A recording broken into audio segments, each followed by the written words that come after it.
یہ بات ذہن میں رکھیے، اس وقت جو امت مسلمہ ہے وہ ایک طرف ہے اور جو حکمران طبقہ ہے وہ دوسری طرف ہے۔ حکمران طبقے نے غلامی قبول کر لی ہوئی ہے اور جو عوام ہے امت مسلمہ کی، اس میں دو قسم کے لوگ ہیں۔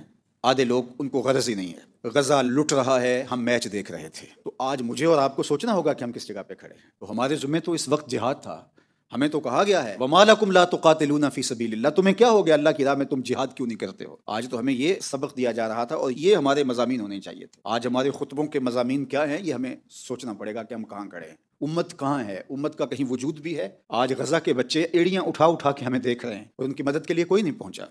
یہ جو چند لوگ انسانیت کے نام پہ گئے، اس میں چند مسلم ممالک کے کچھ لوگ بھی شامل ہو گئے، لیکن یہ سارا قافلہ جو گلوبل فلوٹیلا تھا، یہ تو کافروں نے جو ہے وہ انسانیت کے نام پہ اس کو مرتب کیا تھا۔ وہاں جب وہ پہنچے تو یہ بیچارے روز بچے آ کے ساحل پہ ان کا انتظار کرتے تھے، یہ بلکتے ہوئے دوائیوں کے لیے ترس رہے ہیں۔ یہ بچے یہ ملبے کے نیچے دبتے ہیں تو ان کے بازو ہاتھ پاؤں ٹوٹ جاتے ہیں۔ تو آپ کو پتہ ہے کہ جب شدید زخم ہو تو بعض اوقات مجبوراً بازو اور ہاتھ کاٹنے پڑتے ہیں۔ غزہ کے اندر کوئی ایسی دوائی نہیں ہے جس سے جسم کے اعضاء کو سن کر کے بازو کاٹے جائیں، ان کے بازو اور ہاتھ کاٹے جاتے ہیں، ان بچوں کے، بوڑھوں کے، جوانوں کے، عورتوں کے، بغیر سن کیے ہوئے۔ اب ذرا تصور کیجئے کہاں ہے انسانیت کا نام لینے والے؟ دنیا کے اوپر جو آج کتوں اور بلیوں کے حقوق پر تنظیمیں بناتے ہیں، ان کا مکروہ اور ان کا مکارانہ چہرہ جو ہے وہ بھی بے نقاب ہو گیا کہ وہ ایک طرف تو کتوں کے حقوق پر بات کر رہے ہوتے ہیں اور آج ان کے سامنے بچوں کے، بوڑھوں کے ہاتھ اور پاؤں کاٹے جا رہے ہیں اور بغیر سن کرنے والی دوائیوں کے کاٹے جا رہے ہیں اور کوئی ان کا پرسان حال نہیں، اور وہ یہاں فلوٹیلا کے راہیں روز تک کے واپس مایوس چلے گئے۔ لیکن میں کہتا ہوں کہ یہ جو گریٹا نامی خاتون ہے، اس نے جب تیونس کے بندرگاہ کے اوپر رخصت ہوتے ہوئے جتنے بھی شامل تھے،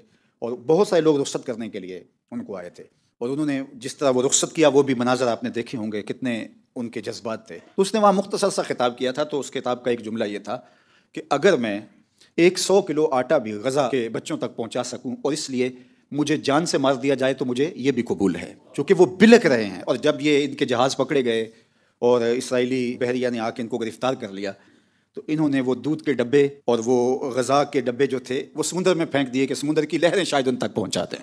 تو ایک طرف یہ چند نفوذ ہیں، 500-400 لوگ تھے، اور دوسری طرف دنیا کی بے حسی دیکھیے اور حکمرانوں کی بے حسی دیکھیے۔ کسی کی بات کیا کریں، ہمیں تو رونا اپنے حکمرانوں پہ آتا ہے۔ من از بیگان گاں ہرگز نہ نالم کہ با من ہر چکر داں آشنا کرد۔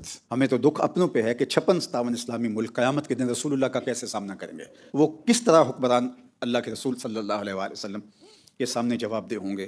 کس منہ سے وہ پیش ہوں گے جناب رحمت عالم صلی اللہ علیہ وآلہ وسلم کے سامنے؟